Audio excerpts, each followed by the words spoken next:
Leto Carla, nako, usapang pag-ibig. Talagang kinikilig ang lahat dahil nga ngayon ay February 14, Valentine's Day. Nako, ito pag-uusapan natin itong talagang kahanga-hanga at kabilib-bilib dahil usually, di ba, iba hindi nagtatagal, hindi nagiging maayos yung pagsasama nila. Pero ito, ngayong umaga makakasama natin, talagang close na close po sa aking puso at talagang idolo ko pagdating sa pagmamahalan at pag-iibigan. Siyempre, ang mga nagpalaki sa akin na talagang mahal na mahal ko, ang aking lolo at lola na 65 years na sila together. So ngayong umaga, 65 years? Yes, 65 years. Para alamin po ang kanilang kwento, makakasama natin ating very special guest, ang gwapong-gwapo na si Fortunato Atoy Perez, ang aking lolo, at ang aking napakagandang lola na si Corazon Perez. Good morning! Good morning! Siyempre, umpisahan natin, no? Tatay and nanay. Tatay and nanay ang tawag ko sa kanila. Paano kayo nagkakilala? Magka-square lang kami sa UST. Summer classes. 1947 yun. 1947. So, nabighani ka sa ganda. Spanish class yung aming under Doktora Abena. Doon ko nakitang si Corazon na bagong labas pa naman sa kolehiyo sa St. Holy Spirit. Holy Holy Spirit. Spirit. Nakita ko siya, naka-long sleeves pa. Oo, tandang-tanda pa talaga niya Oo yung nga eh. itsura. Fresh na fresh pa sa memory. Press na. Okay. Kasi siya ay kolehiyala. Agad napansin ko sa pag-aaral namin sa UST. At sabi ko sa sarili ko, siguro ito ng babaeng para sa akin. Wow. Siya po ba ang inyong first girlfriend? Hindi. Naku, baka mag-away. Hindi ata first girl. Ay, di ba? Okay. Alam nyo, meron din akong girlfriend. Okay. Siya meron din boyfriend Magsasalita na at pa the nga. time. Pero siguro, kapalaran naming pareho. Nagkahiwalay sila ng boyfriend niya. Yes. Kami naman ay nagkaroon din ng hindi pagkakaunawaan. Kung kaya't kami dalawang nagkatuluyan. Actually, sabi nga nila, hindi naman importante kung sino ang nauna mo. Ang importante kung sino yung makakasama mo habang buhay at kung sino yung nasa huli, no? Pero ngayon, alamin natin din, Carla, bakit, di ba 65 years? 65 ang tagal, years. bihira yan. Eh. Oo. Paano kayo tumagal ng 65 years? Anong sikreto ninyo? Paano kayo tumagal ng ganyan? At nandyan pa rin yung pagmamahalan nyo sa isa't isa?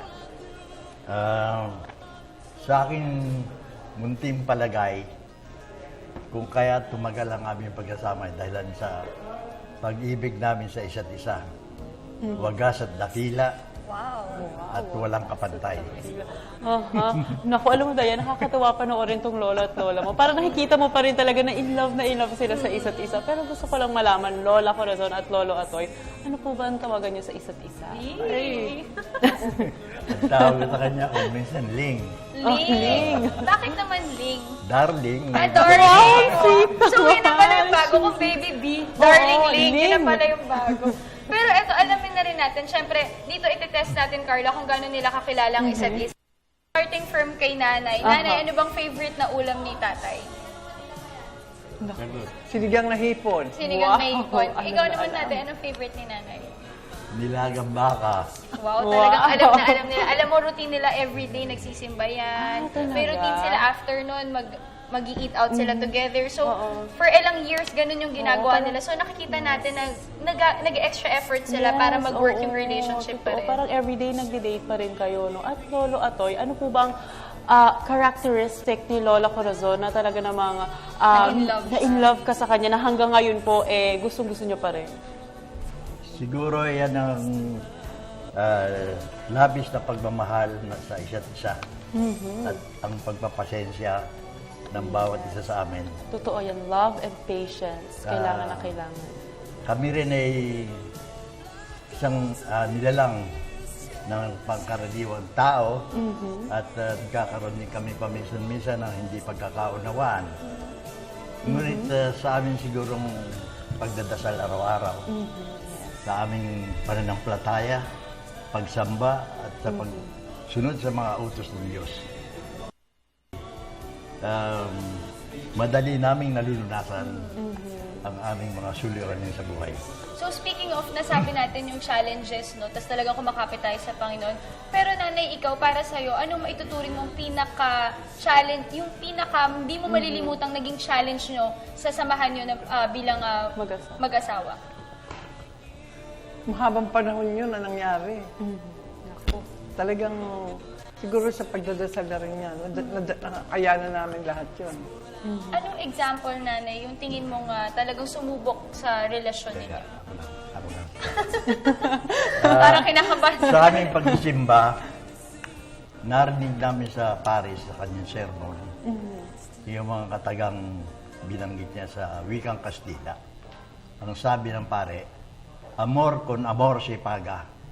Na sa aking pagkakaintindi, ang pagmamahal ay kinakailangan suklian mo rin ang kapwa pagmamahal.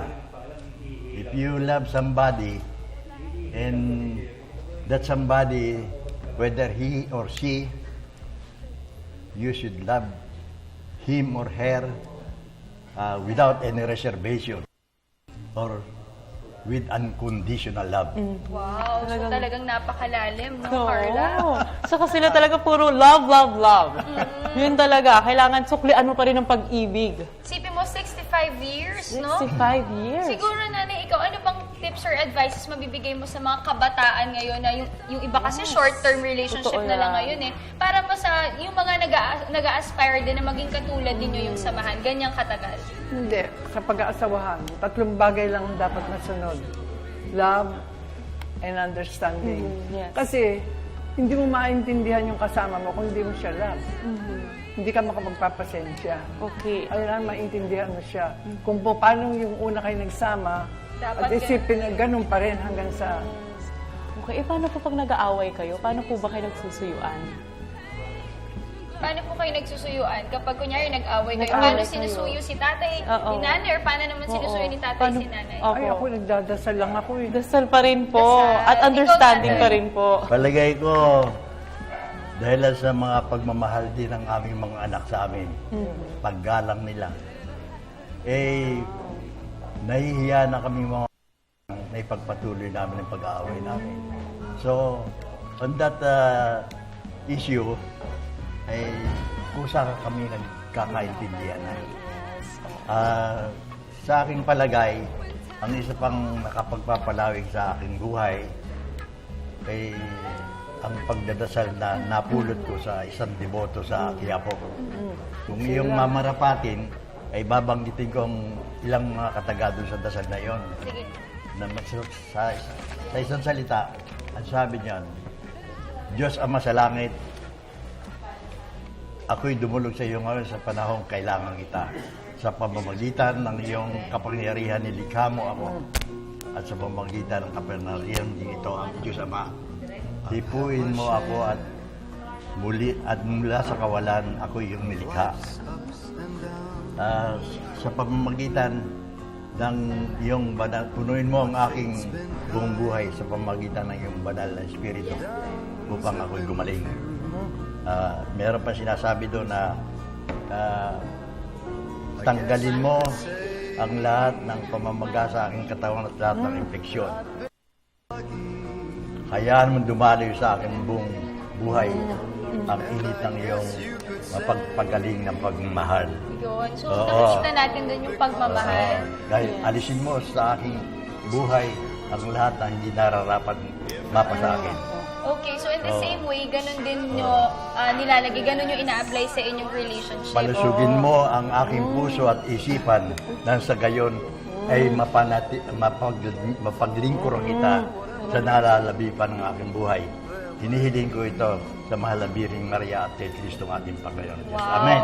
So talagang napakaganda. So dinaan ni Tata yung kanyang mensahe at yung pagsasama nila through yung prayer ng Yes. isang devotee ng Quiapo. So alam mo ba, Carla, ngayon sineselebrate actually nila today yung kanilang anniversary. So Wow. happy Happy 65th year anniversary, Thank you. Tatay and Nanay. And of course, sa Saturday yung wedding nila. Wow. May wedding sila sa Renaissance Hotel. Wow, So, renewal ayan. of vows. Renewal of vows. So congratulations traditions talagang nakaka-inspire, nakakakilig, at ako mismo, idolo ko sila pagdating sa pag-ibig at pagmamahalan. Oo, talagang nakikita ko na in love pa rin sila. Very deep ang love at ang foundation nila. Happy anniversary po ulit sa inyo, Lola Corazon at Lolo Atoy. And of course, Thank at this you. point, do you have any last message to our viewers bago tayo magtapos?